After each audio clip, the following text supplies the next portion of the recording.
ఒకసారి ఒకరిని మోసం చేయొచ్చు కానీ ఎప్పుడూ అందరినీ మోసం చేయలేవు అనే విషయాన్ని ఆయన గుర్తుపెట్టుకోవాలి.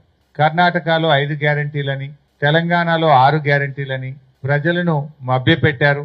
100 రోజుల్లో అమలు చేస్తామని బాండ్ పేపర్ల మీద ఇచ్చి ప్రజల్ని మోసం చేశారు. అదే మోసాన్ని మహారాష్ట్రలో చేయాలనుకున్నారు. మహారాష్ట్రకు పోయి అక్కడ కూడా 5 గ్యారెంటీలని చెప్పారు. కానీ మహారాష్ట్రకు తెలంగాణకు బాగా అవినాభావ సంబంధం ఉంటుంది. మన బార్డర్ దాదాపు 1000 కిలోమీటర్ల బార్డర్, తెలంగాణకు మహారాష్ట్రకు 1000 కిలోమీటర్ల బార్డర్ ఉంటుంది ఆల్మోస్ట్. అంతేకాకుండా చాలా మంది తెలంగాణ ప్రజలు మహారాష్ట్రలో ఉంటారు, మహారాష్ట్ర ప్రజలు తెలంగాణలో ఉంటారు. వెనకట కూడా హైదరాబాద్ మహారాష్ట్ర అని, హైదరాబాద్ రాష్ట్రంలో భాగంగా ఉండే మహారాష్ట్ర కూడా ఉంటుంది. అందువల్ల అక్కడ చాలా మోసం చేసే ప్రయత్నం చేసిండ్రు. ఏమని?